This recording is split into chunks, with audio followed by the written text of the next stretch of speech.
ಏನದ ಅಂತಂದ್ರೆ ಇದು ಎರಡ್ ಕಡೆ ಬರ್ತದ ಅಂತ ಹೇಳಿದೆ ನಾನು. ಒಂದು ನಿರಾಲಂಬ ಉಪನಿಷತ್ನಲ್ಲಿ ಬರ್ತದ. ಈ ಉಪನಿಷತ್ತು ಅಗದಿ ವಿರಳ ಉಪನಿಷತ್ತು. ಶಂಕರಾಚಾರ್ಯರು ಇದಕ್ಕೆ ಭಾಷ್ಯನ ಬರೆದಿಲ್ಲ. ಆ ಉಪನಿಷತ್ ನಮ್ ಕೈಗೆ ಸಿಕ್ಕಿನೂ ಇಲ್ಲ. ನೆಟ್ ನಾಗ ಹಾಕಿ ತೆಗೆದು ನೋಡ್ರಿ, ಸಿಕ್ಕರೆ ಸಿಗಬಹುದು.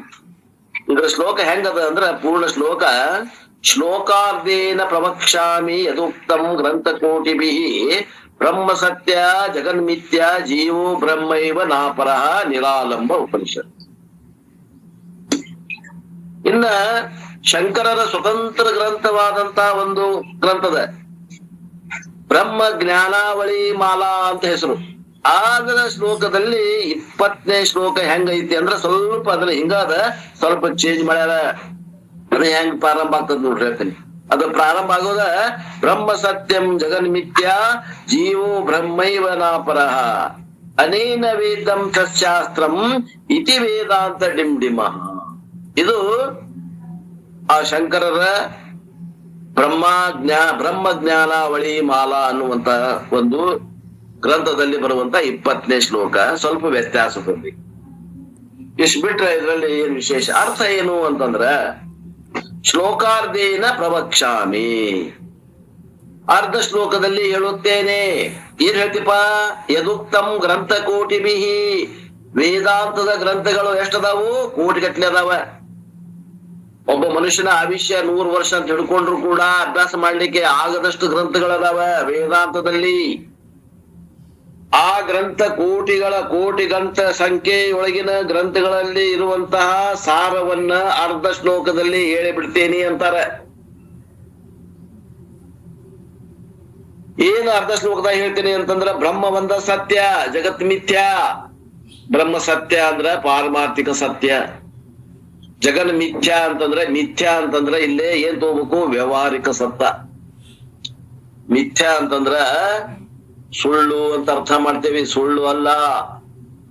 ಮಿಥ್ಯಾ ಅನ್ನೋದಕ್ಕೆ ಏನ್ ಅರ್ಥ ಅಂದ್ರ 40 ವರ್ಷಗಟ್ಲೆ ವೇದಾಂತ ಅಭ್ಯಾಸ ಮಾಡಿರ್ತಾರ. ಮಿಥ್ಯಾ ಅಂದ್ರೆ ಗೊತ್ತಿಲ್ಲ. ಮಾಯೆ ಮುಸುಕಿದೆ, ಮನಸ್ಸಿಗೆ ಮಾಯೆ ಮುಸುಕಿದೆ, ಬುದ್ಧಿಗೆ ಮಾಯೆ ಮುಸುಕಿದೆ, ಅರ್ಥ ಆಗೋದಿಲ್ಲ. ಮಿಥ್ಯಾ ಮತ್ತು ಮಾಯೆ ಇದು ಗೊತ್ತಾಗ್ಬೇಕಂದ್ರ ಮಾಯೆ ದಾಟಿದವ್ರಿಗೆ ಗೊತ್ತಾಗ್ತದ. ಯಾರು ದಾಟಿಲ್ಲ ಇನ್ನ ಇಚ್ಚಕ್ಕೆ ಅದಾರ, ಮಾಯೆ ಒಳಗ ಅದಾರ, ಅವ್ರಿಗೆ ಗೊತ್ತಾಗೋದಿಲ್ಲ. ಯಾರು ಇನ್ನೂ ಜಾಗೃತದಿಂದ ಎಚ್ಚರಾಗಿಲ್ಲ ಅವ್ರಿಗೆ ತುರಿಯ ಪದದ ಗೊತ್ತಿಲ್ಲ, ತತ್ವ ಪದದ ಶೋಧನೆ ಗೊತ್ತಿಲ್ಲ. ಅವ್ರು ಎಲ್ಲದಾರ? ಇನ್ನು ಅಜ್ಞಾನ ನಿದ್ರೆ ಒಳಗ ಅದಾರ. ಜಾಗೃತ ಅವಸ್ಥೆಗೆ ಹೋಗ್ತಾರ, ಸ್ವಪ್ನಾವಸ್ಥೆಗೆ ಹೋಗ್ತಾರ, ಸುಶುದ್ಧಿಗೆ ಹೋಗ್ತಾರ.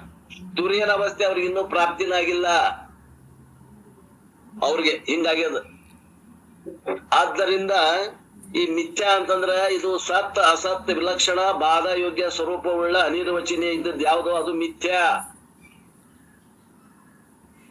ಯಾವುದು ಹುಸಿ ತೋರಿಕೆ ಇದೆಯೋ ಆದರೆ ಇಲ್ಲದೆ ತೋರುತ್ತದೆಯೋ ಅದು ಮಿಥ್ಯಾ.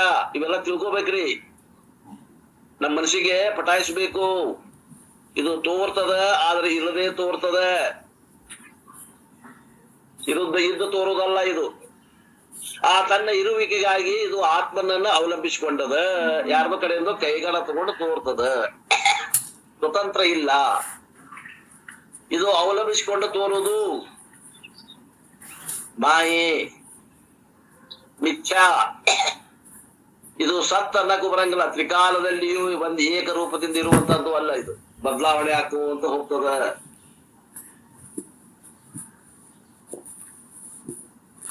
ಅಸತ್ ಅಂದ್ರ ಇದು ಇಲ್ಲದೆ ಇರುವಂತಹ ವಂದ್ಯಾಪುತ್ರ ಗಗನ ಕುಸುಮ. ಆ ಇಲ್ಲದೆ ಇರುವಂತಹ ಅಸತ್ ವಸ್ತುನು ಅಲ್ಲ ಇದು. ಯಾವಾಗ್ಲೂ ಇರುವಂತಹ ಬ್ರಹ್ಮ ವಸ್ತುನು ಅಲ್ಲ. ಇವೆರಡರ ಮಧ್ಯದಲ್ಲಿ ಇರುವಂತಹದ್ದು ಕಲ್ಪನೆ ಮಾಡ್ರಿ. ಎರಡರ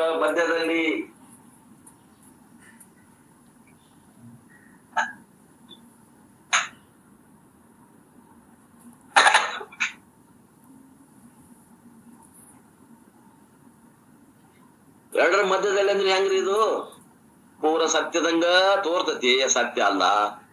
ತೋರ್ತತಿ ಅಂದ್ರ ಇಲ್ಲದ ಇದ್ದು ತೋರುದಿಲ್ಲ, ಇಲ್ಲದ ತೋರ್ತದ. ನಾನು ಒಮ್ಮೆ ಹಾವೇರಿ ಒಳಗ ಸರ್ವಿಸ್ ಮಾಡ್ತಾ ಇದ್ದೆ. ಮೆಣಸಿನ್ಕಾಯಿ ತರಕ್ ಹೋಗಿದ್ದೆ ಪ್ಯಾಟಿಗೆ. ಅವ ಮೆಣಸಿನ್ಕಾಯಿ ಮರ ಪ್ಯಾಟಿ ಒಳಗ 2 ಕುಟ್ರಿ ಹಿಡ್ಕೊಂಡ್ ಕೂತಿದ್ದ. ಇವ್ ಹೆಂಗಪ್ಪ ಕಿಲೋ ಅಂದೆ. ಇವು 80 ರೂಪಾಯಿ ಕಿಲೋ ರೀ ಅಂದ. ಸುಮಾರು ನಾನು ಹಾವೇರಿ ಒಳಗೆ ಇದ್ದಿದ್ದು ಇಸ್ವಿ ಅಂದ್ರೆ ಅಲ್ಲಿಂದ ಯಾವ ಬಂದ್ 92ರ ಬಂದೆ. ಅಲ್ಲಿ ಯಾವಾಗ ಇದ್ದೆ ಅಂತಂದ್ರ 84ರಿಂದ 92ವರೆಗೆ 8 ವರ್ಷ ಇದ್ದೆ ನಾನು. ಆ 8 ವರ್ಷದ ಅವಧಿಯೊಳಗ ಇದು ನಡೆದಿದ್ದ ವ್ಯವಹಾರ. ಇದು 80 ರೂಪಾಯಿ ರೀ, ಮತ್ತೆ ಇದು ಹೆಂಗು ಅಂದ್ರೆ ಇದು 40 ರೂಪಾಯಿ ರೀ ಅಂದವ. ಅವು ಸ್ವಲ್ಪ ಬೆಳಗಾಯಿ ಇದ್ವು, ಅವು ಸ್ವಲ್ಪ ಚಲೋ ಕಾಯಿ ಇದ್ದು, ಇನ್ನೊಂದು 80 ರೂಪಾಯಿ ಕಾಯಿ ಚಲೋ ಇದ್ದು. ನಾ ಏನ್ ಮಾಡಿದೆ, ಶಾಣೆತನಲ್ಲ, 80 ರೂಪಾಯಿ ಹೇಳಕತ್ತಿಲ್ಲ, ನೋಡಿ ಹೇಳು 2 kg ಬೇಕು ಅಂದೆ. ತಗೊಂಡ್ರಿ ಸರ, ನೋಡಿ ಕೊಡ್ತೇನೆ, ನಿಮಗೆ ಕಡಿಮೆ ಹಾಕಿ ಕೊಡ್ತೀನಿ ಅಂದವ. ನಾನು ಕಡಿಮೆ ಅಂದ್ರೆ ಹೆಂಗಪ್ಪ, 60 ರೂಪಾಯಿ ಮಾಡ್ಕೊಡು ಅಂದೆ ನಾನು. ಆಯ್ತು ತೋಡ್ರಿ, ಚೀಲ ಹಿಡಿರಿ ಅನ್ನವ. ಚೀಲ ಹಿಡಿದೆ. ಆ ಕಾಟ ಕಚ್ಚಾಕತ್ತಲ್ಲ, ಒಂದು ಮುಟ್ಟಿಗೆ ಇದ್ರಾಗಿನ್ ತಗೋತಾನ 80 ರೂಪಾಯಿ ಇದ್ರಲ್ಲಿ ತಗೋತಾನ, ಇನ್ನೊಂದ್ ಮುಟ್ಟಿಗೆ 40 ರೂಪಾಯಿದಾಗಿನ್ ತೊಗೊಳಕತ್ತಾನ ಅವ. ಏನ್ ಮಾಡಿದಾನೆ ಅವ, ಒಂದ್ ಮುಟ್ಟಿಗೆ 80 ರೂಪಾಯಿದಾಗಿನ್ ತೊಗೊಳಕತ್ತಾನ ಕಾಟಾಕ, ಇನ್ನೊಂದ್ ಮುಟ್ಟಿಗೆ 40 ರೂಪಾಯಿದಾಗಿನ್ ತೊಗೊಳಕತ್ತಾನ. ನಾ ಅಂದೆ, ನನಗೆ 80 ರೂಪಾಯಿ ಇದ್ವನ ಏನ್ ಹೇಳಿಯಲ್ಲ, ಇವನ್ನ ಇದು ಒಂದ ರಾಶಿ ಕಾಯಿನ 2 ಕಿಲೋ ಕೊಡು ಅಂತ ನಾ ಅಂತೀನಿ. ಅವ ಅಂತಾನ 80 ರೂಪಾಯಿ ಕೊಡ್ತೀನಿ ಅಂತ. ಮತ್ ಕಡಿಮೆ ಕೊಡು ಅಂತಂದ್ರ ನಾ ಹಿಂಗಾಗಿ ನಿಮ್ಗೆ ಕಣ್ಣು ಮುಚ್ಚೇನೇನ್ರಿ ಅಂತಾನವ. ನಿಮ್ಗೇನ್ ಕಣ್ಣು ಕಟ್ಟೇನೇನ್ರಿ, ನಿಮ್ ಮುಂದ ಮಾಡಾಕತ್ತೇನಲ್ಲ, ಇಲ್ಲೊಂದು ಕೊಟ್ರಿ, ಇದ್ರಾಗ ಒಂದ್ ಕೈ ಹಾಕ್ತೀನಿ, ಇದ್ರಾಗ ಒಂದ್ ಕೈ ಹಾಕಾಕತ್ತೀನಿ, ನೀವು 60 ರೂಪಾಯಿ ಕೆಳಗಾಗ್ತೀನಿ.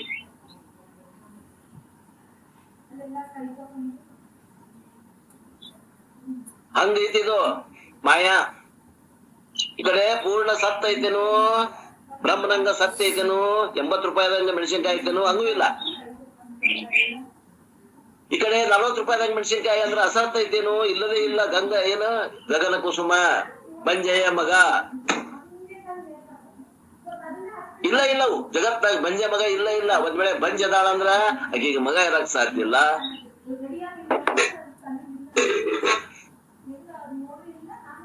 ಬಂಜಂಗ ಮಗ ಇದ್ದಾವ, ಬಂಜೆಯ ಮಗ. ಇದು ಏನದ, ಬರೇ ಮಾತಾತು. ವಾಚಾರಂಭಣಂ ವಿಕಾರೋ ನಾಮಧೇಯ, ಬರೇ ವಾಚಾರಂಭಣ ಆತು, ವಸ್ತು ಇಲ್ಲ.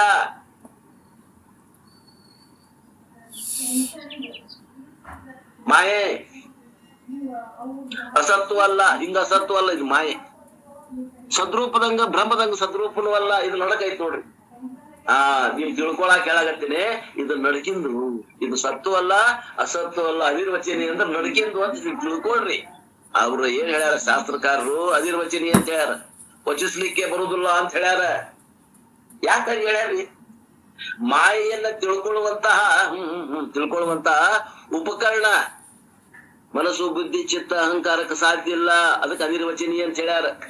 ಅದನ್ನ ಹಿಂಗ ಅಂತ ತಿಳ್ಕೊಳಕ್ ಬರದಂತ ವಸ್ತು ನಮ್ಮಲ್ಲಿ ಯಾವ ಅಂತಃಕರಣ ಇಲ್ಲ ಅನ್ನಂಗ ಅದ ಅನಿರ್ವಚನಿ ಅಂದ್ರ. ವಿಚಾರ ಮಾಡ್ರಿ.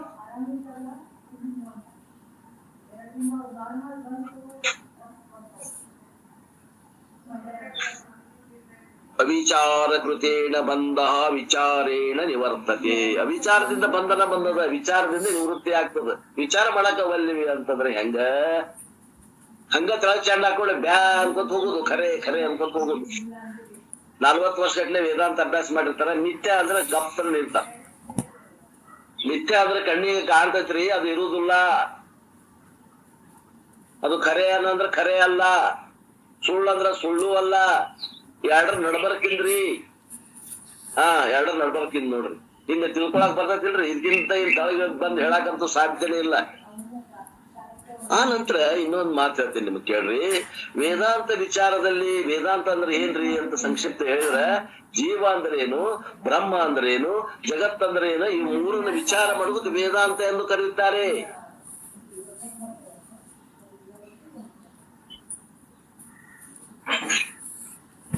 ಆ ಮೂರು ಬಗ್ಗೆ ಈ ಶ್ಲೋಕ ಹೇಳಿ ಮುಗಿಸ್ಬಿಡ್ತದ. ಅರ್ಧ ಶ್ಲೋಕದಲ್ಲಿ ಹೇಳ್ಬಿಡ್ತಾರೆ. ವೇದಾಂತ ಸಾರವನ್ನ ಹೇಳ್ತಾರ ಆಚಾರ್ಯ ಶಂಕರರು. ಈ ವಿಷಯವನ್ನ ಹೇಳ್ತಾರ ಆ ಒಂದು ಗ್ರಂಥದಲ್ಲಿ. ಯಾವ ಗ್ರಂಥ ಅಂತ ಹೇಳಿದ್ದಾನು, ಬ್ರಹ್ಮ ಜ್ಞಾನಾವಳಿ ಮಾಲಾ ಅನ್ನುವಂತ ಶಂಕರರ ಸ್ವತಂತ್ರ ಗ್ರಂಥ. ಅದ್ರಾಗ ಹೆಂಗದ ಅಂತ ಹೇಳಿದ್ದಾನು, ಬ್ರಹ್ಮ ಸತ್ಯ ಜಗನ್ಮಿತ್ಯ ಜೀವೋ ಬ್ರಹ್ಮೈವ ನಾಪರ ಅನೇನ ವೇದ್ಯಾಂ ಸತ್ಶಾಸ್ತ್ರಂ ಇತಿ ವೇದಾಂತ ಡಿಂಡಿಮಃ. ಇನ್ನ ಅದ ಇನ್ನೊಂದು ಉಪನಿಷತ್ನಾಗ ಹೆಂಗದ ಅಂತ ಹೇಳಿದೆ, ಶ್ಲೋಕಾರ್ಧೇನ ಪ್ರವಕ್ಷ್ಯಾಮಿ ಯದುಕ್ತಂ ಗ್ರಂಥಕೋಟಿಭಿ ಬ್ರಹ್ಮ ಸತ್ಯ ಜಗನ್ಮಿಥ್ಯ ಜೀವೋ ಬ್ರಹ್ಮೈವ ನಾಪರ. ಬ್ರಹ್ಮ ಒಂದ ಸತ್ಯ, ಜಗತ್ತು ಮಿಥ್ಯಾದ. ಮಿಥ್ಯಾದ ಅಂದ್ರ ಎಲ್ಲಿ ಮಠ ಭ್ರಮ ಇರ್ತದ ಅಲ್ಲಿ ಮಠ ತೋರ್ತದ, ಭ್ರಮ ಇಲ್ದಾಗ ಇದು ಇಲ್ಲ, ಇಷ್ಟು ಕೊಟ್ಟು ಕಡಿಮೆ. ಎಚ್ಚರಾದ ಮನುಷ್ಯ ಜಗತ್ತು ಇಲ್ಲವೇ ಇಲ್ಲ. ಎಚ್ಚರ ಆಗದೆ ಇದ್ದವಾಗ ಭ್ರಮದಿಂದ ತೋರ್ತದ, ಯಾವಾಗ ಭ್ರಮೆ ಐತಿ ಅವಂಗ ತೋರ್ತದ.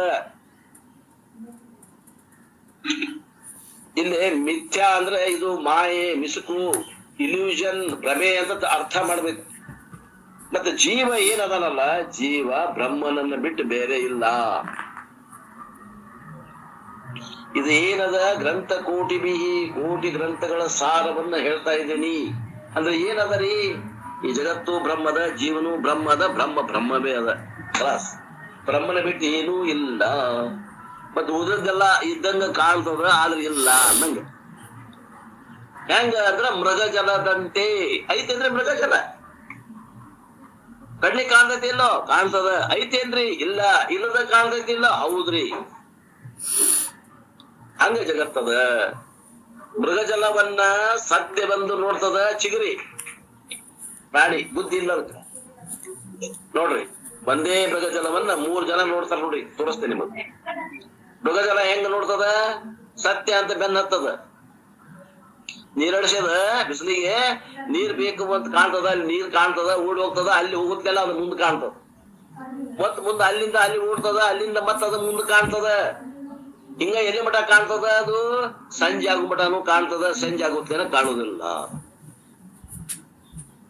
ಹಂಗ ಈ ಜೀವಿಗಳಿಗೆ ಸುಖ ಅನ್ನೋದು ವಿಷಯಗಳಲ್ಲಿ ಹೆಂಗ್ ಕಾಣ್ತದಲ್ಲ ಹಂಗ ಕಾಣ್ತದ. ಜೀವಿಗಳು ಬೆನ್ನತ್ತೆ ನೋಡ್ರಿ, ಕೋಟ್ಯಾನ್ ಕೋಟ್ಲಿ ಜೀವಿಗಳು, 800 ಕೋಟಿ ಜೀವಿಗಳದಾವ. ಮನುಷ್ಯರು ಮಾತ್ರ 800 ಕೋಟಿ ಅದಾವ ಈ ಜಗತ್ನಾಗ. ಜಗತ್ತಿನ ಜನಸಂಖ್ಯೆ ಹೇಳಾಗತ್ತೀನಿ, ನಮ್ ಭಾರತದಲ್ಲ.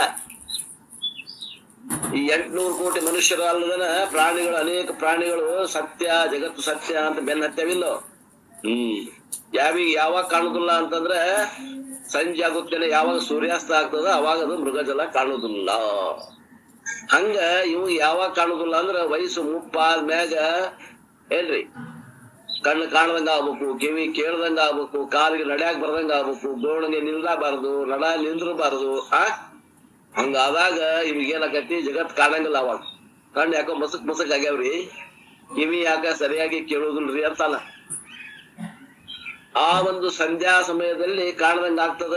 ಮತ್ತ ಬೆಳಕ್ ಹರಿತು, ಮತ್ತೊಂದ್ ಜನ್ಮ ಬಂತಂದ್ರೆ ಯಾವಾಗ ಇಂದ್ರಿಯಗಳು ಸ್ಫುಟವಾಗ್ತಾವ ಅವಾಗ ಮತ್ತೆ ಜಗತ್ತು ತೋರ್ತದ. ಇದ್ದು ತೋರ್ತದ, ಇಲ್ಲದ ತೋರ್ತದ ಅಂದ್ರೆ ಇಲ್ಲದ ತೋರ್ತದ ಜಗತ್ತು. ನಾವೇನ್ ವಿಚಾರ ಮಾಡೀವಿ, ಯಾವ್ದು ತೋರ್ತೈತಿ ಅದು ಇದ್ದ ತೋರ್ತೈತಿ ಅಂತ ನಮ್ದು ಭ್ರಮ.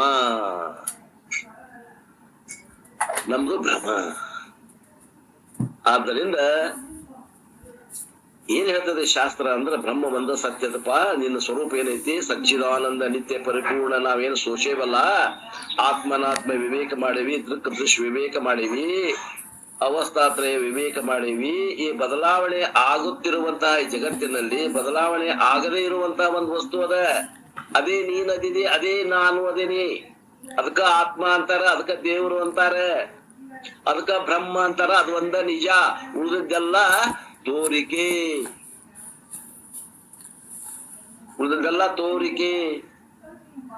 ಜೀವ ಏನ ತೋರಾಗತ್ತಾನ, ಅವ ಅಸಲಿ ಬ್ರಹ್ಮನೇ ಅದಾನ.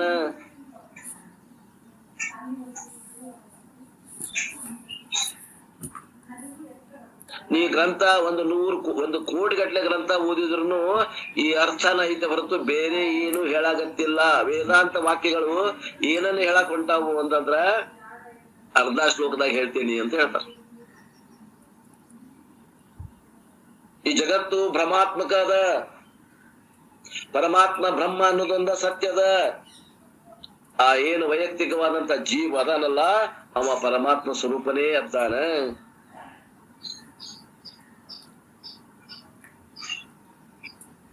ಇಪ್ಪತ್ತೈದು ನಿಮಿಷ ಹೇಳಿದೆ ನಾ.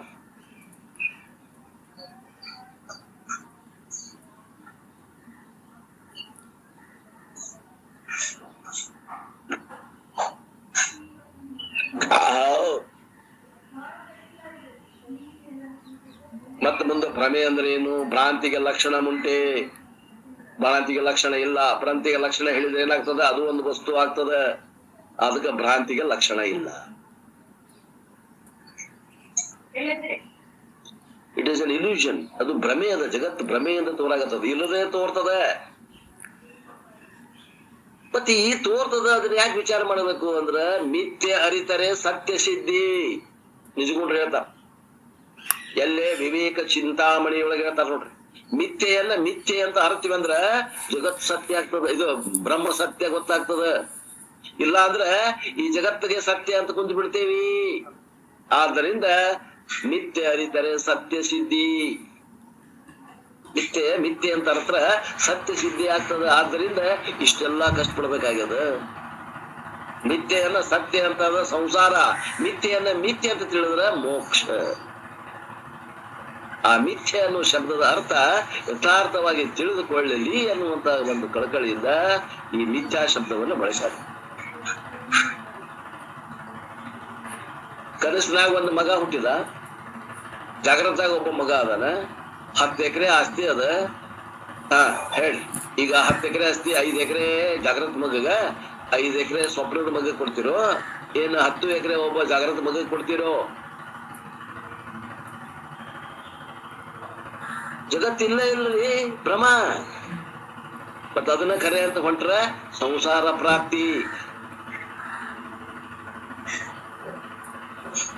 ಅದನ್ನ ಸುಳ್ಳು ಮಾಡ್ಬೇಕಂದ್ರ ಈ ಮಾಯೆಯನ್ನ ದಾಟಬೇಕು. ಹೆಂಗ್ ದಾಟಬೇಕು? ಜ್ಞಾನದಿಂದ ದಾಟಬೇಕು.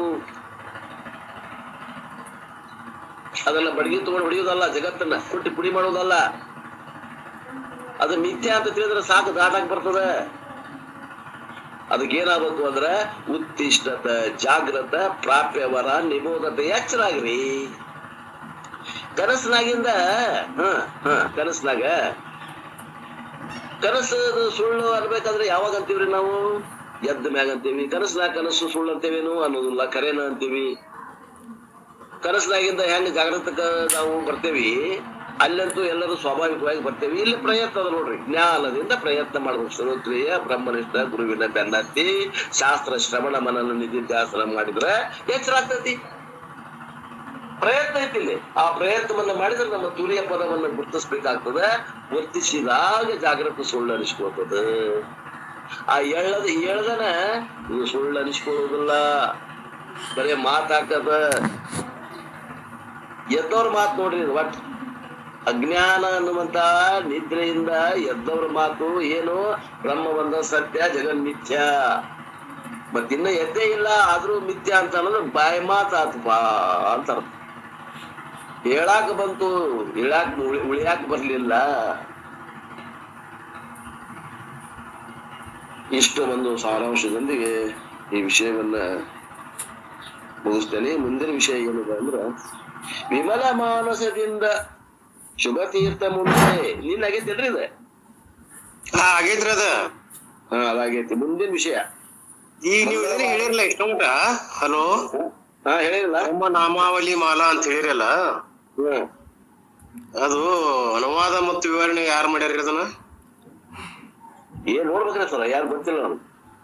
ಇಲ್ಲೊಂದ್ ಸಿಕ್ಕದ ನನಗ. ಅದು ಅನುವಾದ ವಿವರಣೆ ವೇಣಿ ಮಾಧವ ಶಾಸ್ತ್ರಿ ಜೋಶಿ. 20 ಶ್ಲೋಕ ಬುಕ್ ಐತಿ ಅದ? ಇಲ್ಲ 20 ಇಲ್ಲ, 18 ಐತಿ ಇಲ್ಲಿ.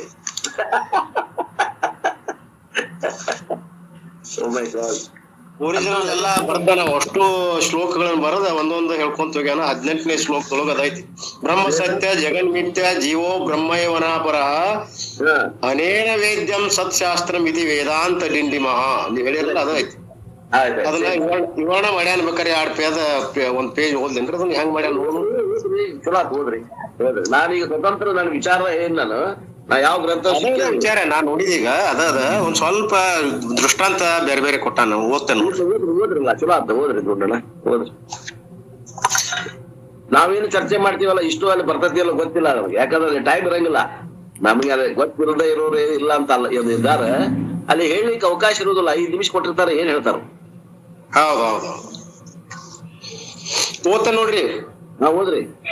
ಬ್ರಹ್ಮ ಒಂದೇ ಸತ್ಯ, ಜಗತ್ತು ಅನಿರ್ವಚನೀಯ. ಜೀವನು ಬ್ರಹ್ಮ ಸ್ವರೂಪಿನೇ ಆಗಿರುತ್ತಾನೆ, ಬೇರೆ ಅಲ್ಲ. ಇದು ವೇದಾಂತ ಶಾಸ್ತ್ರದಲ್ಲಿ ಅರಿಯಬೇಕಾದ ಒಂದು ಸತ್ಯ ಅಂಶವಾಗಿದೆ. ಇದನ್ನೇ ವೇದಾಂತಗಳು ಡಂಗುರ ರೂಪದಿಂದ ಸಾರಿ ಹೇಳಿವೆ. ಈ ಶ್ಲೋಕದಲ್ಲಿ ಅದ್ವೈತ ವೇದಾಂತದ 3 ಮೂಲ ಸೂತ್ರಗಳನ್ನೇ ಹೇಳಿದೆ. ಒಂದು, ಬ್ರಹ್ಮವು ಸತ್ಯ, ಜ್ಞಾನ ಅನಂತ, ನಿರ್ಗುಣ, ನಿರಾಕಾರ, ನಿತ್ಯ ಶುದ್ಧ ಬುದ್ಧ, ಮುಕ್ತ ಸ್ವಭಾವವಿರುವಂತಹದ್ದು. ಬ್ರಹ್ಮವು ಮಾತ್ರ ಅವಿಕೃತವಾದ ಮತ್ತು ಸತ್ಯ. ಯಾವುದು ಅವಿಕೃತವೋ ಅದು ಸತ್ಯ. ಬ್ರಹ್ಮವು ಹಾಗೆ. ಜಗತ್ತು ವಿಕೃತವಾಗುವಂತಹದು, ನಶಿಸಿ ಹೋಗುವಂತಹದು. ಆದ್ರಿಂದ ಅದು ಎಂದೂ ಸತ್ಯವಾಗಲಾರದು ಅಥವಾ ನಿತ್ಯನೂ ಆಗಲಾರದು. ಆದ ಕಾರಣ ಜಗತ್ತು ಬ್ರಹ್ಮದಂತೆ ಸತ್ಯ ಅಲ್ಲ, ಹೊರತು ಸಂಪೂರ್ಣವಾಗಿ ಇಲ್ಲದಂತ ಪದಾರ್ಥವೂ ಅಲ್ಲ. ಅಂದ್ರೆ ವಂದ್ಯಾ ಪುತ್ರ ಅಥವಾ ಶಶ ವಿಷಾಣದಂತೆ ಶೂನ್ಯ ಪದಾರ್ಥವೂ ಅಲ್ಲ. ಎಲ್ಲ ಶ್ರುತಿಗಳು ಬ್ರಹ್ಮ ಒಂದೇ ಸತ್ಯವೊಂದು ಸಾರುತ್ತವೆ, ಘಂಟಾಘೋಷವಾಗಿ ಹೇಳಿವೆ. ಅಂತ ಸತ್ಯತ್ವವು ಅಂದರೆ 3 ಕಾಲಗಳಲ್ಲಿಯೂ ಅಬಾಧಿತವಾದ ಸತ್ಯತ್ವ ಇರುವಂತಹದ್ದು ಕೇವಲ ಬ್ರಹ್ಮದಲ್ಲಿ ಮಾತ್ರ. ಜಗತ್ತು ಜಾಗೃತ ಅವಸ್ಥೆಯಲ್ಲಿ ಇರುತ್ತದೆ, ಸ್ವಪ್ನದ ಅವಸ್ಥೆಯಲ್ಲಿ ಇರುತ್ತದೆ, ಆದರೆ ಸುಷುಪ್ತಿಯಲ್ಲಿ ಲೀನವಾಗಿರುತ್ತದೆ. ಅಂದರೆ ಅದರ ಅಭಾವದ ಅನುಭವ ಬರುತ್ತದೆ ಇಷ್ಟೇ. ಆದರೆ ಬ್ರಹ್ಮ ಅಥವಾ ಜೀವ ಚೈತನ್ಯಕ್ಕೆ ಅಭಾವದ ಅನುಭವ ಬರುವುದಿಲ್ಲ. ಸುಷುಪ್ತಿಯಲ್ಲಿಯೂ ಕೂಡ ಚೈತನ್ಯದ ಅಸ್ತಿತ್ವದ ಅನುಭವ ಒಂದೇ ಬರುತ್ತದೆ. ಎಚ್ಚರವಾದ ಮೇಲೆ ಸುಖವಾಗಿದ್ದನು, ಬೇರೆ ಏನೂ ಇರಲಿಲ್ಲ ಎಂಬಲ್ಲಿ ಇದ್ದನು ಎಂಬುದು ಆತ್ಮ, ಇರಲಿಲ್ಲ ಎಂಬುದು ಜಗತ್ತಿನ ಅನುಭವ. ಹೀಗೆ ಇದು ಅಬಾಧಿತವಾಗಿರುವುದು ಕಂಡು ಬರುತ್ತದೆ. ಅಲ್ಲಿ ಬ್ರಹ್ಮ ಸಾಕ್ಷಾತ್ಕಾರವಾದಾಗ ಎಲ್ಲೆಡೆಗೆ ಬ್ರಹ್ಮ ಒಂದೇ ಅನುಭವಕ್ಕೆ ಬರುತ್ತಿರುವಾಗ ಜಗತ್ತು ಕಾಣುವುದೇ ಇಲ್ಲ. ಹಗ್ಗವನ್ನು ಸರಿಯಾಗಿ ನೋಡಿದಾಗ ಅದರ ಮೇಲಿರುವಂತಹ ಹಾವು, ಕಂಡು ಬಂದ ಹಾವು ಕಾಣುವುದೇ ಇಲ್ಲ, ಬಾಧಿತವಾಗಿರುತ್ತದೆ. ಹಾಗೆ ಬ್ರಹ್ಮ ಸಾಕ್ಷಾತ್ಕಾರವಾದಾಗ ಜಗತ್ತು ಬಾಧಿತವಾಗಿ ಬಿಡುತ್ತದೆ. ಇದನ್ನೇ ಶ್ರುತಿ ಸಾರಿ ಹೇಳಿದೆ. ಯಾವಾಗ ದ್ವೈತವಿದ್ದಂತೆ ಅನುಭವ ಬರುವುದೋ ಆಗ ಒಬ್ಬನು ಇನ್ನೊಬ್ಬನನ್ನು ನೋಡಲು ಸಾಧ್ಯ, ಕೇಳಲು ಸಾಧ್ಯ, ತಿಳಿಯಲು ಸಾಧ್ಯ ಎಂದು ಸರ್ವತ್ರ ಜಗತ್ತು ಅದರಿಂದ ಒಮ್ಮೆ ಅದರ ಅಭಾವ ಬಂದಿದೆ ಅಂದ್ರೆ ಅದು ಸತ್ಯವಾಗಲಾರದು. ಆದ್ರಿಂದ ತ್ರಿಕಾಲ ಅಬಾಧಿತ ಸತ್ಯತ್ವವು ಜಗತ್ತಿನಲ್ಲಿ ಇಲ್ಲ, ಅದು ಕೇವಲ ಬ್ರಹ್ಮಕ್ಕೆ ಮಾತ್ರವಿದೆ. ಹೀಗಿರುವಾಗ ಜಗತ್ತು ಸತ್ಯವಾಗಿದ್ದರೆ ಬ್ರಹ್ಮಜ್ಞಾನವಾದಾಗ ಬಾಧಿತವಾಗಬಾರದು, ಆದ್ರೆ ಬಾಧಿತವಾಗುತ್ತದೆ. ಅಂದಮೇಲೆ ಅದು ಬ್ರಹ್ಮದಂತೆ ಸತ್ಯ ಅಲ್ಲ ಎಂದರ್ಥ. ಶೂನ್ಯತ್ವ ಅಸತ್ತಾಗಿದ್ರೆ ಅದು ಯಾರ ಇಂದ್ರಿಯಗಳಿಗೆ ಗೋಚರವಾಗಬೇಕಾಗಿತ್ತು. ಏಕೆಂದ್ರೆ ವಂದ್ಯಾಪುತ್ರ ಅಥವಾ ಮಲದ ಕೋಡು ಇಂದ್ರಿಯಗಳಿಗೆ ಗೋಚರವಾಗುವುದಿಲ್ಲ, ಅದು ಅಸತ್ ಪದಾರ್ಥ. ಆದ್ರೆ ಜಗತ್ತು ಅದು ಮಾತ್ರ ನಮ್ಮ ಕಣ್ಣಿಗೆ ಗೋಚರವಾಗುತ್ತದೆ. ಆದ್ದರಿಂದ ಶೂನ್ಯದಂತೆ ಇದು ಅಸತ್ ಅಲ್ಲ, ಬ್ರಹ್ಮದಂತೆ ಸತ್ಯ ಅಲ್ಲ. ಇವೆರಡಕ್ಕೂ ಭಿನ್ನವಾಗಿ ವ್ಯಾವಹಾರಿಕ ಸತ್ಯತ್ವ ಮಾತ್ರ ಅದರಲ್ಲಿದೆ. ಅದಕ್ಕೆ ಮಿಥ್ಯೆ, ಅನಿರ್ವಚನೀಯ ಹೀಗೆ ಹೇಳುವರು.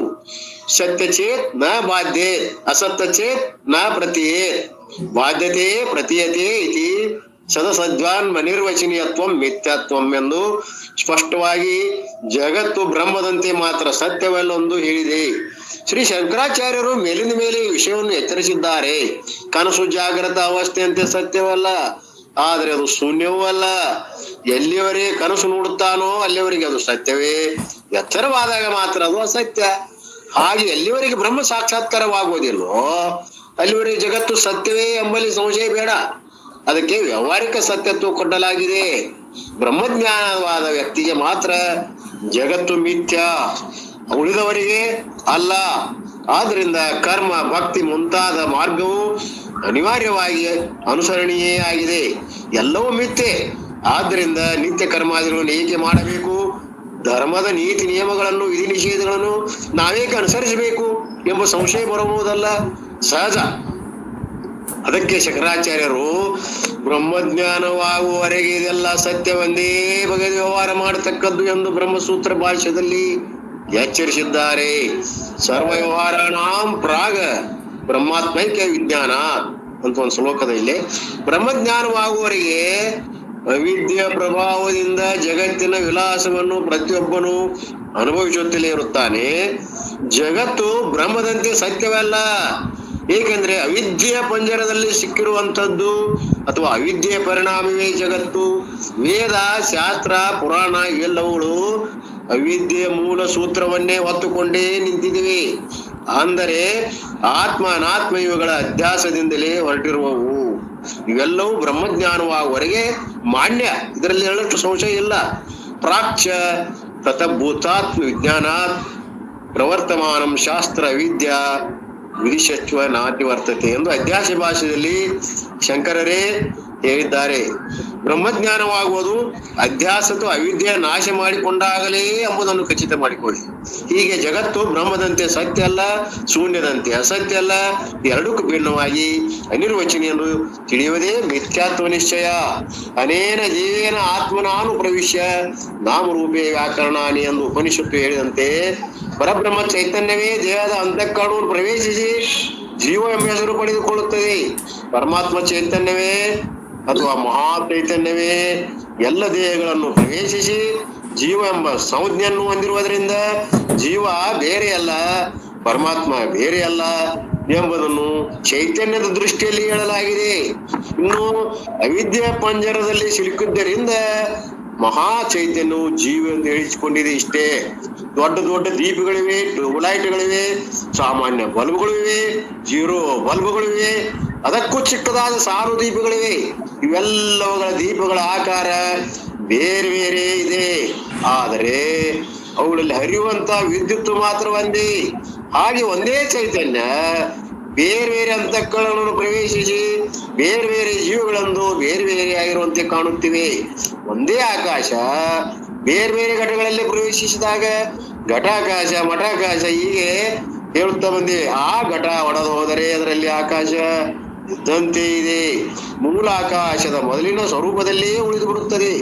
ಹಾಗೆ ಜೀವನ ಉಪಾಧಿಕೃತವಾದ ವೇದದಿಂದ ಅದು ಹಾಗೆ ಕಂಡಿದೆ. ಅವಿದ್ಯೆ ನಾಶವಾಯಿತೆಂದ್ರೆ ಜೀವನು ತನ್ನ ಮೂಲ ಸ್ವರೂಪವಾದ ಮಹಾ ಚೈತನ್ಯದ ರೂಪದಲ್ಲಿ ಉಳಿದು ಬಿಡುತ್ತಾರೆ. ಹೀಗೆ ದೇಹ ದೃಷ್ಟಿಯಲ್ಲಿ ಜೀವ ಭೇದಾದಿಗಳು ಇದ್ದೇವೆ.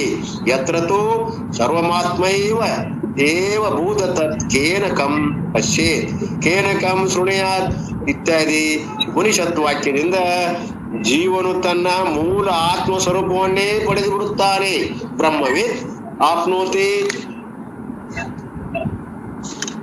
ಪರಂ ಎಂದು ಹೇಳಲಾಗಿದೆ. ಅಂತೂ ದೇಹ ಬುದ್ಧಿಯಲ್ಲಿ ಭಗವಂತನ ದಾಸನು ಜೀವ.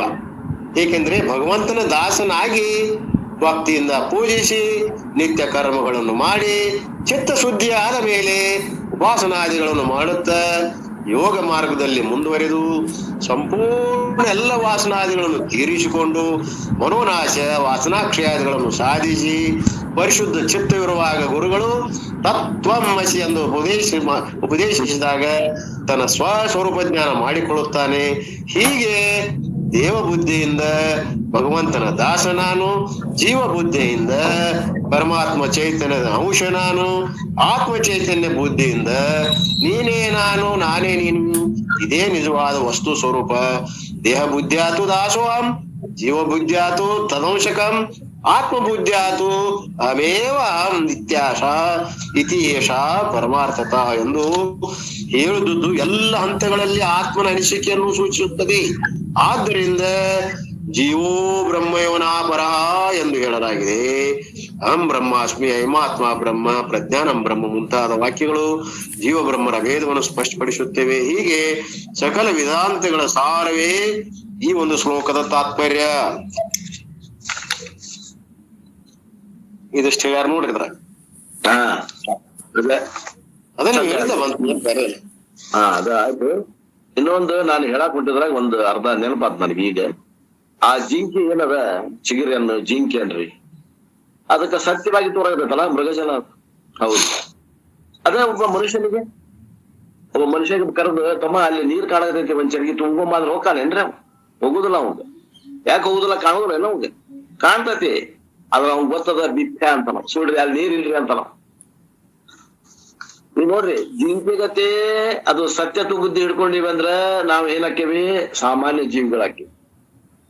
ಅದು ಇಲ್ಲೇ ನಿಂತ್ಕೊಂಡು ಅದು ಇಲ್ರಿ ಅದು ಇಲ್ಲ ಅಂತಾರಲ್ಲ, ಸುಳ್ಳದ ಅಂತ ನಾವ್ ಯಾರು? ಸನ್ಯಾಸಿ, ಜ್ಞಾನಿ ಅವ. ಇನ್ನ ಮೂರನೇದವ ನೋಡ್ರಿ ಇನ್ನೊಬ್ಬವ ಸೂರ್ಯನ ದೃಷ್ಟಿ ಕಾಣ್ತೇನ್ರಿ? ಅದು ಇದು ಮೃಗಜಲ. ಸೂರ್ಯನ ದೃಷ್ಟಿಗೆ ಮೃಗಜಲ ಅತ್ಯಂತ ಅಭಾವ, ಇಲ್ಲವೇ ಇಲ್ಲ. ಹಂಗ ಈ ಜಗತ್ತು ಇಲ್ಲವೇ ಇಲ್ಲ. ನೀವು ಆತ್ಮ ಆದ್ರೆ ನಿಮ್ಗೆ ಸೂರ್ಯ ಇಲ್ಲ, ಈ ಜಗತ್ತಿಲ್ಲ. ಇರೋದು ನೀವು ಒಬ್ನ ಅದಿ, ಸೂರ್ಯ ಒಬ್ನ ಅದಾನ. ಸೂರ್ಯನ ದೃಷ್ಟಿಯಿಂದ ಬ್ರಹ್ಮ ಇದು ಇಲ್ಲ, ಯಾವುದು ಮೃಗಜಲ ಇಲ್ಲ. ಆದ್ರೆ ವಿವೇಕ ದೃಷ್ಟಿಯಿಂದ ಜಗತ್ತು ತೋರಿದ್ರು ಕೂಡ ವ್ಯವಹಾರಕ್ಕ ಹೋಗುದಿಲ್ಲ ಅವ. ಅದು ಸುಳ್ಳ ತೋರ್ತೈತೋ ಮರಯ, ಅದು ಮೋಸ ಮಾಡ್ತೈತಿ ಕರೆದು ಅಲ್ಲಿ ನೀರಿಲ್ಲ ಅಂತ ಹೆಂಗ್ ಕುಟ್ಟಿರ್ತಾನೋ ಹಂಗ ವಿವೇಕಿ ಜನ ಇರ್ತಾರಲ್ಲ ಜ್ಞಾನಿಗಳು, ಅವರು ಸಂಸಾರದ ಗೊಡವಿಗೆ ಹೋಗುದಿಲ್ಲ. ಅದು ಇಲ್ಲೇ ತೋರ್ತದ ಅಂತ ತಿಳ್ಕೊಂಡು ಅವ್ರು ತಮ್ಮಷ್ಟು ತಾವೇ ಸುಖದಿಂದ ಇರ್ಲಿಕ್ಕೆ ಪ್ರಯತ್ನ ಮಾಡ್ತಾರೆ. ಇಷ್ಟು ಈ ಒಂದು ಶ್ಲೋಕದ ತಾತ್ಪರ್ಯ. ಇನ್ನ ಎಷ್ಟು ಟೈಮ್ ಅದ? ಇನ್ನ ಒಂದು 20 ನಿಮಿಷದ. ಆ 20 ನಿಮಿಷದಲ್ಲಿ ಮುಂದಿನ ಶ್ಲೋಕಕ್ಕೆ ಹೋಗೋಣ. ಯಾವುದು ಅಂತಂದ್ರೆ ಯದ್ಯದ್ ಆಚರತಿ ಶ್ರೇಷ್ಠ, 3ನೇ ಅಧ್ಯಾಯ 21ನೇ ಪದ್ಯ, ಭಗವದ್ಗೀತೆ.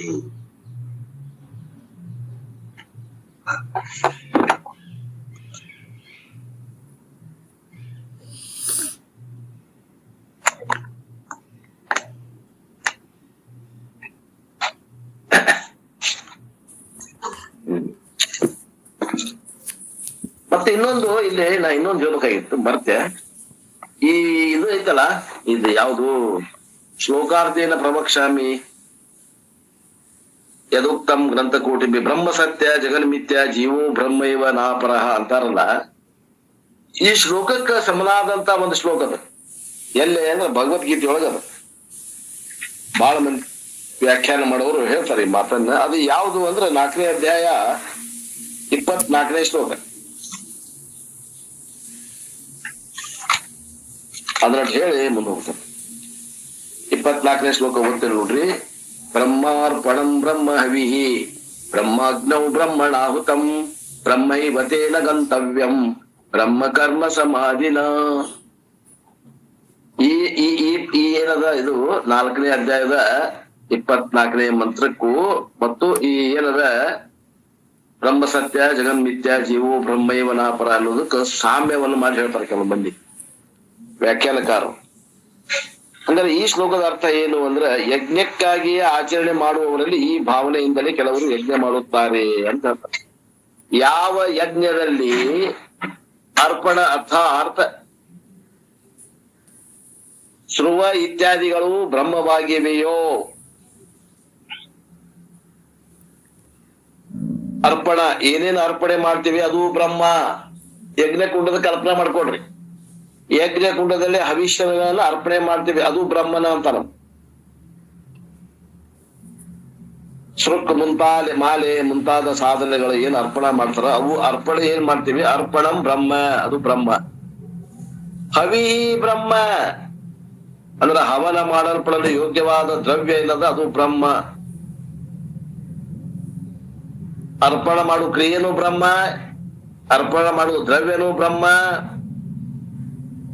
ಮತ್ತೆ ಬ್ರಹ್ಮಣ ಬ್ರಹ್ಮರೂಪನಾದ ಕರ್ತೃ ಏನದಲ್ಲ ಅವನು ಬ್ರಹ್ಮಣ. ಆ ಅಗ್ನಿ ಏನೈತೆ ಅದು ಬ್ರಹ್ಮನ.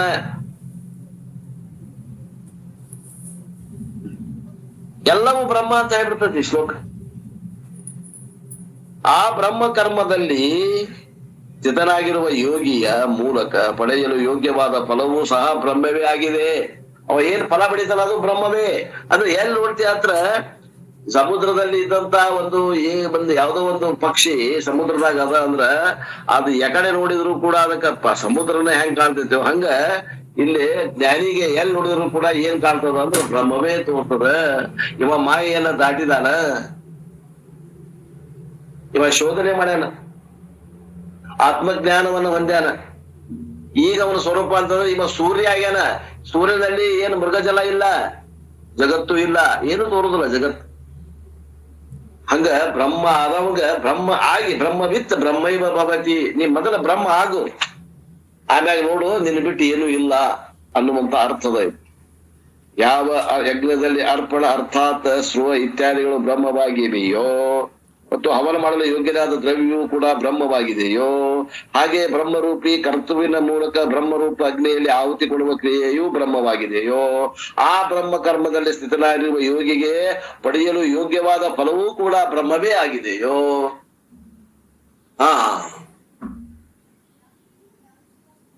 ಎಲ್ಲವೂ ಬ್ರಹ್ಮ. ಹವನ ಬ್ರಹ್ಮ, ಹವನ ಯಜ್ಞಕುಂಡದಲ್ಲಿ ಹಾಕುವಂತ ದ್ರವ್ಯಗಳು, ಹಾಕುವಂತ ಕರ್ತೃ, ಅದರಿಂದ ಬರುವಂತ ಫಲ ಎಲ್ಲವೂ ಬ್ರಹ್ಮವೇ ಅಂತ ಈ ಶ್ಲೋಕ ಹೇಳ್ತದೆ. ಈ ಶ್ಲೋಕಕ್ಕ ಆ ಶ್ಲೋಕವನ್ನ ಕೂಡಿಸಿ ಹೇಳ್ತಾರೆ ಕೆಲವು ಮಂದಿ. ಅದಕ್ಕೆ ಅದನ್ನ ಮುಗಿಸಿ ಈಗ ನಾವೇನದ ಮುಂದಿನ ಗ್ರಂಥಕ್ಕೆ ವಿಷಯಕ್ಕೆ ಹೋಗೋಣ. 3ನೇ ಅಧ್ಯಾಯ 21ನೇ ಶ್ಲೋಕ. ಯದ್ಯದ್ ಆಚರತಿ ಶ್ರೇಷ್ಠ 3:21. ಯದ್ಯದ್ ಆಚರತಿ ಶ್ರೇಷ್ಠ ತತ್ತದ್ದೇವೇತರೋ ಜನಃ ಸ ಯತ್ ಪ್ರಮಾಣಂ ಕುರುತೆ ಲೋಕಃ ತದನು ವರ್ತತೆ. ಯದ್ಯದ್ ಆಚರತಿ ಶ್ರೇಷ್ಠ ತತ್ತೇವ ಇತರ ಜನಃ ಸ ಯತ್ ಪ್ರಮಾಣಂ ಕುರುತೆ ಲೋಕಃ ತತ್ ಅನುವರ್ತತೆ. ಇದರ ಅರ್ಥ ಅಂದ್ರೆ ಶ್ರೇಷ್ಠ ಪುರುಷರು ಯಾವ ಯಾವ ಆಚರಣೆಗಳನ್ನು ಮಾಡುತ್ತಾರೋ ಇತರ ಪುರುಷರು ಕೂಡ ಹಾಗೆ ಆಚರಿಸುತ್ತಾರೆ. ಈಗ ಕಮ್ತಾ ಮಾಡೋದು ತೋಡ್ರಿ, ನೀ ಏನ್ ಹಾಕಿಯೋ ಮ್ಯಾಗಿನ ಹೊಲಕ್ಕ ಯಾವ ಪೀಕ್ ತೆಗಿಪ ಹಾಕಿಪ್ಪ, ಕರೆ ಹೊಲಕ್ಕೆ ಏನ್ ಹಾಕಿಪ್ಪ, ಮ್ಯಾಗಿನ ಹೊಲಕ್ಕೆ ಏನ್ ಹಾಕಿ, ಕೆಳಗಿನ ಹೊಲಕ್ಕೆ ಏನ್ ಹಾಕಿ ಚರ್ಚೆ ಮಾಡ್ತಾರ. ಪೀಕ್ ಬಂದ್ಮ್ಯಾಗ ಯಾವಂದ್ ಹೆಚ್ಚಿಗೆ ಪೀಕ್ ಬಂತು, ಅವ ಅದ ಹಾಕಿದ್ದ ಪೀಕ್, ಉಳ್ಳಾಗಡ್ಡಿ ಹಾಕಿದ್ದ ಪೀಕ್ ರೇಟ್ ಚಲೋ ಬಂತು, ಒಳ್ಳೆ ರೊಕ್ಕ ಮಾಡಿದ, ಓಹೋ ಇವ ಆದರ್ಶ ಅದನ್ನ, ಇವನ್ ಬೆನ್ ಹತ್ಬೇಕು ಅಂತಾರ ಉಳಿದ ರೈತರು ಎಲ್ಲ. ಹಂಗ ಎಲ್ಲ ಪ್ರತಿಯೊಂದು ರೈತರು ಉದಾಹರಣೆ ಹೇಳಿ, ಒಬ್ರು ರೈತರಿಗೆ ಅಷ್ಟ ಸಂಬಂಧ ಅಲ್ಲ, ಪ್ರತಿಯೊಬ್ರು ಕೂಡ ಹಂಗೆ ಮಾಡ್ತಾರ. ಅವ ಚಂದ ಅದಾನ, ಚಲೋ ಅದಾನ, ಒಳ್ಳೆ ಪ್ರಪಂಚ ಮಾಡಕತ್ತಾನಂದ್ರ ಅವನ್ನ ನಾವು ಆದರ್ಶವಾಗಿ ಇಟ್ಕೊಂಡು ನಾವು ಹಂಗ ಮಾಡ್ಬೇಕು ಅಂತ. ಅದಕ್ಕ ಅಂತಾರ ಶ್ರೇಷ್ಠ ಪುರುಷರು ಯಾವ ಯಾವ ಆಚರಣೆಗಳನ್ನು ಮಾಡುತ್ತಾರೋ ಇತರೆ ಜನ ಸಾಮಾನ್ಯ ಜನರು ಕೂಡ ಅವರನ್ನು ನೋಡಿ ಅದೇ ರೀತಿ ಆಚರಣೆಯನ್ನ ಮಾಡ್ತಾರ. ಅವರು ಪ್ರಮಾಣವೆಂದು ಮಾಡಿ ತೋರಿಸಿದ್ದನ್ನು ಸಮಸ್ತ ಮನುಷ್ಯ ಸಮುದಾಯವು ಪ್ರಮಾಣವೆಂದು ನಂಬಿ ನಡೆಯುತ್ತಾರೆ. ನೋಡ್ರಿ, ಜ್ಞಾನಿ ಇದ್ದಾವ ವೇದಾಂತ ಪ್ರಮಾಣವನ್ನ ತಿಳ್ಕೊಂಡು ಹೋಗ್ತಾನ ಅಂತಂದ್ರೆ ಅಜ್ಞಾನಿ ಜನರು ಅವನನ್ನ ಆಶ್ರಯಿಸಿಕೊಂಡು ಅವ್ರು ಮುಂದುವರಿತಾರೆ ಅನ್ನುವಂತ ಮಾತದ. ಈ ಮಾತಿನ ಅರ್ಥ ಏನ್ರಿ, ಏನಿದ್ರ ತಾತ್ಪರ್ಯ ಅದನ್ನ ಅರ್ಥ ಹೇಳ್ತೇನೆ. ಅಪ್ಪವ್ರು ಹೇಳಿದ್ದನ್ನು ಓದ್ತೇನೆ, ನಮ್ಮ ಪರಮಾರ್ಥನ ಸ್ವಾಮೀಜಿ ಹೇಳಿದ್ದ ಐತೆ ಅದನ್ನು ಓದ್ತೇನೆ. So these are all important useful verses to know and follow. ತಿಳಿದು ಆಚರಣೆ ಮಾಡ್ಲಿಕ್ಕೆ ಯೋಗ್ಯವಾದ ಮಂತ್ರಗಳು. ಭಗವದ್ಗೀತೆಯ 3ನೇ ಅಧ್ಯಾಯದ 21ನೇ ಶ್ಲೋಕದ ಆಜುಬಾಜು ಇದ್ದಂತ ಮಂತ್ರಗಳು ಹೆಂಗದಾವು ಅಂದ್ರ ತಿಳಿಬೇಕು, ತಿಳಿದು ಆಚರಣೆ ಮಾಡುವಂತಹ ಆಚರಣೆ ಮಾಡಲು ಯೋಗ್ಯವಾದ ಸಾಧನೆಗಳು. ಶ್ರೇಷ್ಠ ಯತ್ ಆಚರತಿ, whatever a Shrestha Purusha, a superior person, a hero, a model does, as I said, for a child, Shrestha Purusha is parent. ಮಗುವಿಗೆ ಶ್ರೇಷ್ಠ ಯಾರು? ಅವರ ಅಪ್ಪ ಅವ್ವ. And whatever the parents or teachers or ruler does, ಇತರೆ ಜನ ಅನುವರ್ತದೆ. ನೋಡ್ರಿ, ಅವ ಹೀರೋ ಇದ್ದಾವ, ಲೀಡರ್ ಇದ್ದಾವ, ಆದರ್ಶ ವ್ಯಕ್ತಿ ಅನ್ಸಿಕೊಂಡವ ಏನ್ ಮಾಡ್ತಾನ, ಶಿಕ್ಷಕರು ಏನ್ ಮಾಡ್ತಾರ ಅದನ್ನ ಮಕ್ಕಳು ಮಾಡ್ತಾವ, ತಾಯಿ ತಂದೆ ಏನ್ ಮಾಡ್ತಾವ ಅದನ್ನ ಮಕ್ಕಳು ಫಾಲೋ ಮಾಡ್ತಾವೆ. ಹಂಗ ಒಬ್ಬ ಸಮಾಜಕ್ಕೆ ಹೀರೋ ಇರ್ತಾನ, ಅವನ್ನ ಎಲ್ಲರೂ ಫಾಲೋ ಮಾಡ್ತಾರ. ಮಹಾತ್ಮ ಗಾಂಧಿ ನಮ್ಮ ದೇಶ ಸ್ವಾತಂತ್ರ್ಯ ಕೊಟ್ರು, ಅವರ ಆಚರಣೆಗಳನ್ನ ಎಲ್ಲರೂ ಫಾಲೋ ಮಾಡ್ತಾರೆ ಇವತ್ತಿಗೂ ಕೂಡ. ಬಸವಣ್ಣವರು ಒಳ್ಳೆ ದಾರಿ ತೋರಿಸಿದ್ರು, ಅವರ ಆಚಾರ ವಿಚಾರಗಳನ್ನ ಫಾಲೋ ಮಾಡೋರು ಕೆಲವು ಮಂದಿ ಅದಾರ. ಇತರೆ ಜನಾಃ ತತ್ತೇವ ಆಚರತಿ. Other people also follow the same thing because human beings are sheepish people. ಮನುಷ್ಯರು ಹೆಂಗ್ ಅದಾರ ಅಂತಂದ್ರೆ ಶೀಪಿಶ್ ಪೀಪಲ್ ಅಂತ. ಕುರಿಗಳು ಸಾರ್, ಕುರಿಗಳು. ಮನುಷ್ಯರಿಗೆ ಏನದಾವು, ಕುರಿಗಳು ಇದ್ದಾಗ. ಒಂದು ಕುರಿ ಬ್ಯಾ ಅಂತಂದ್ರೆ ಹಿಂದ್ ಕುರಿ ಇದ್ದಂತ ಒಟ್ಟು ಬ್ಯಾ ಅಂತಾವ. ಈ ಕುರಿ ಪ್ರವೃತ್ತಿ ಇದು ಬ್ಯಾ ಅನ್ನೋದು. That is why many new fashions come. Fashion ಬರ್ತಾವ ನೋಡ್ರಿ, ಫ್ಯಾಷನ್ ವಸ್ತ್ರ ವಿನ್ಯಾಸಗಳು, ಉಡುಗೆ ತೊಡುಗೆಗಳು ಫ್ಯಾಷನ್ ಬರ್ತಾವ. ಬಾಬಾ ಈಗಂತೂ ವಿಚಿತ್ರ ಫ್ಯಾಷನ್ ಬಿಡ್ರಿ. ಆ ಬಟ್ಟೆ ಹಾಕೊಂಡಿರ್ತಾರ, ಆ ಚಲೋ ಬಟ್ಟೆ ಹಾಕೊಂಡಿದ್ರೆ ಹರ್ಕೋತಾರ. ಆ ಹರಿದ ಬಟ್ಟೆನ ಮಾರ್ತಾರ ಪ್ಯಾಟ್ಯಾಗ. ಅದಕ್ಕೂ ಎಲ್ಲ 3,000 4,000 ಶರ್ಟ್, ಪ್ಯಾಂಟಿಗೆ 10,000. ನಾನು ಉಳಕ್ ಬಂದೆ. ಇದು ಫ್ಯಾಷನ್. ಒಂದು ಕುರಿ ಬ್ಯಾ ಅಂತಿಲ್ಲೋ, ಉಳಿದ್ 100 ಕುರಿ ಬ್ಯಾ ಅಂತವಿಂದ. ಶೀಪಿಶ್ ಪೀಪಲ್, ಕುರಿಯ ಸ್ವಭಾವ ಮನುಷ್ಯನಿಗೆ ಐತಿ ಅಂತ ಹೇಳ್ತಾರ ಅಪ್ಪವ್ರಿಗೆ. So one person has a torn pocket. He was smoking and put something and it had torn. And he cut that portion and took another piece of color and he did that. That shows how the bell bottom came. ಅಂತಾರಿಲ್ಲ ಅಪ್ಪೋರು. ಒಬ್ಬ ಮನುಷ್ಯ ಇದ್ದಂತ ಅವನೊಂದ್ pant ಇತ್ತಂತ, ಅದು pant ಏನಾಗಿತ್ತಂತಂದ್ರ ಕಿಶೆ ಹರಿದಿತ್ತಂತ. ಅವ ಏನ್ ಮಾಡ್ತಿದ್ನಂದ್ರ smoke ಅಂದ್ರೆ cigarette ಸೇತಿದ್ನಂತ. Cigarette ಶೇಟ್ ಇಡ್ಬೇಕಾದ್ರೂ ಏನಾಗಿತ್ತು ಏನೋ ಹರಿದಿತ್ತಂತ ಕಿಶೆ ಅದು. ಅವ ಏನ್ ಮಾಡಿದ್ನಂತ, ಆ ಭಾಗವನ್ನು ಕಟ್ ಮಾಡಿ ಬೇರೆ ಬಂದ ಅರ್ಬಿ ತಗೊಂಡು ಅದನ್ನ ಹೊಲಿಸಿಕೊಂಡಂತ. ಅವಾಗ ಏನಾತಂತ, that is how the bell bottom has come ಅಂತ. ಬೆಲ್ ಬಾಟಮ್ ಪ್ಯಾಂಟ್ ಹೆಂಗ್ ಚಾಲು ಆತು ಅಂದ್ರೆ ಹಿಂಗ ಒಬ್ಬ ಮಾಡಿದ ಹಾಕೊಂಡ, ತನ್ಗ ಅನಾನುಕೂಲ ಇತ್ತು ಮಾಡಿದ ಹಾಕೊಂಡ, ಇವ್ರಿಗೆಲ್ಲರಿಗೂ ಚಂದ ಕಾಣಗತ್ತೆ, ಇವ್ರು ಬೆಲ್ ಬಾಟಮ್ ಮಾಡಾಕತ್ತ. 24 ಬಾಟಮ್ ಇಡೋರು ಪ್ಯಾಂಟ್ ಅವಾಗಿನ ಕಾಲಕ್ಕೆ. 1970 80 ಶತಮಾನ ಕಾಲದಾಗ ಇತ್ತು ಬೆಲ್ ಬಾಟಮ್ ಪ್ಯಾಂಟ್. ಈಗಿನ ಬಿಡ್ರಿ, ಈಗ ನ್ಯಾರೋ ಪ್ಯಾಂಟ್ ಬಂದಾವ. Somebody wrong stitching. He had elephantiasis, big legs. For fitting he did that both legs. These people started following. ಒಬ್ಬವಾಗ ಆನೆಗಾಲ ರೋಗ ಇತ್ತು. ಅವ ಅಗಲ ಕಾಲ ಇದ್ದಂತದ್ ಬಟ್ಟೆ ಹೊಲಿಸಿ ಹಾಕೊಂಡ, ಅದು ನೋಡೋರು ಚಂದ ಕಾಣ್ತು. ಉಳಿದವರೆಲ್ಲ ಆನೆಕಾಲ ರೋಗ ಇಲ್ಲದ್ರು ಕೂಡ ಅಂತ ಪ್ಯಾಂಟ್ ಹೊಲಸಾಗತ್ರು. ಫಾರ್ಮರ್ಸ್ ಅಂತಾರ ನೋಡ್ರಿ. Therefore, human beings are sheepish mind people. ಕುರಿ ಸ್ವಭಾವದವರು ಅಂತ ಮನುಷ್ಯರು. Therefore, it has got an advantage also. ಆ ಕುರಿ ಸ್ವಭಾವ ಇರುವುದರಿಂದ ಲಾಭನೂ ಐತಿ, ನುಕ್ಸಾನು ಐತಿ. ಮೊದಲು ಲಾಭ ಹೇಳ್ತಾರೆ ನೋಡ್ರಿ. He has got a disadvantage also. Take advantage that. And what do you do? Do noble things at home, all swearing words. The child picks up. We think the child is sleepy and doesn't know, etc. or playing at the most wrong time. The child will repeat.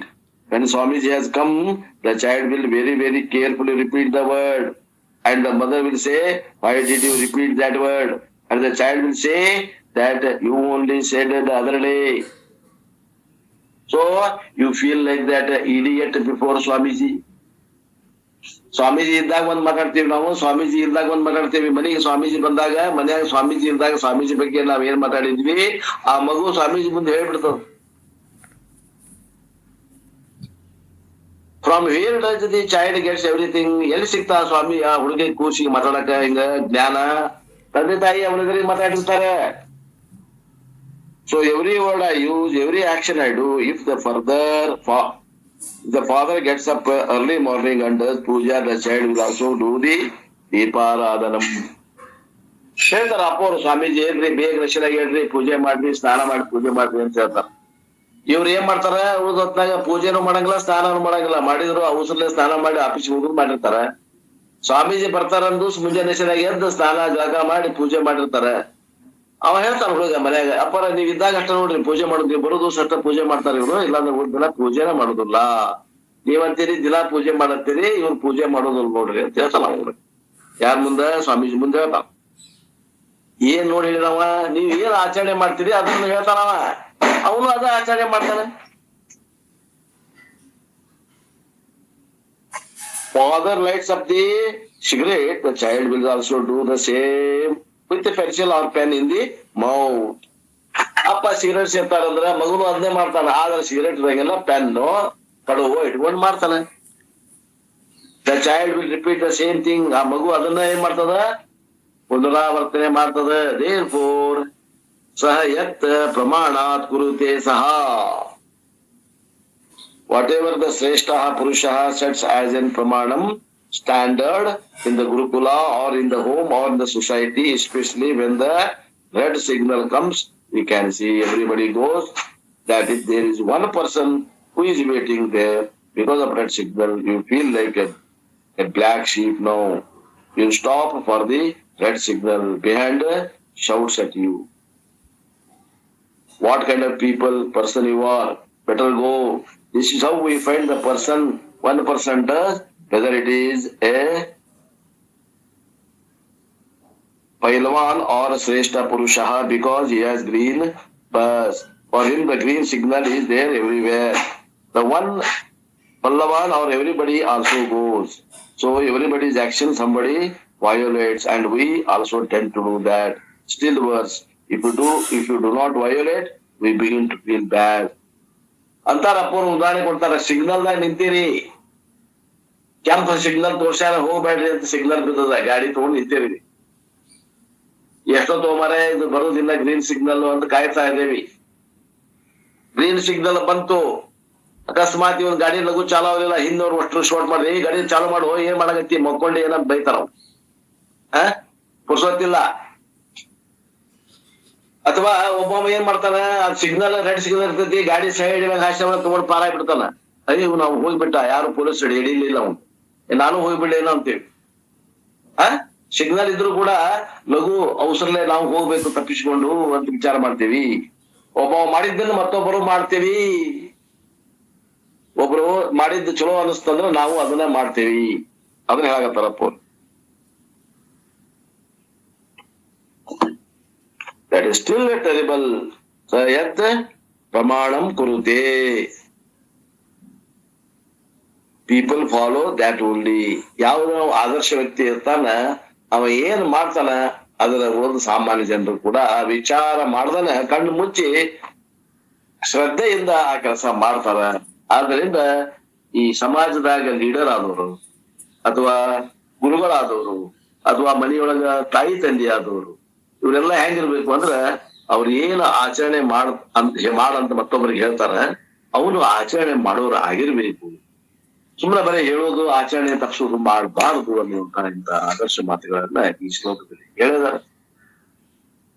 ಈ ಒಂದೆರಡು ವಾಕ್ಪುಷ್ಪದೊಂದಿಗೆ ಇವತ್ತಿನ time ಇವತ್ತಿನ ಈ ಪ್ರವಚನಕ್ಕೆ ಮಂಗಳ. ನಾಳೆ ಇವತ್ತು ಮಧ್ಯಾಹ್ನ ಏನ್ ಮಾಡೋಣ ಅಂದ್ರ ಮುಂದಿನ ವಿಷಯಗಳನ್ನ ತೆಗೆದುಕೊಳ್ಳೋಣ. ಯಾವುದು ಅಂದ್ರ ತದ್ವಿಧಿ ಪ್ರಣಿಪಾತೇನ 4ನೇ ಅಧ್ಯಾಯ 34ನೇ ಶ್ಲೋಕ ನೋಡೋಣ ಅನ್ನೋರಿಗೆ ನನ್ನ ವಾಣಿಗೆ ವಿರಾಮ.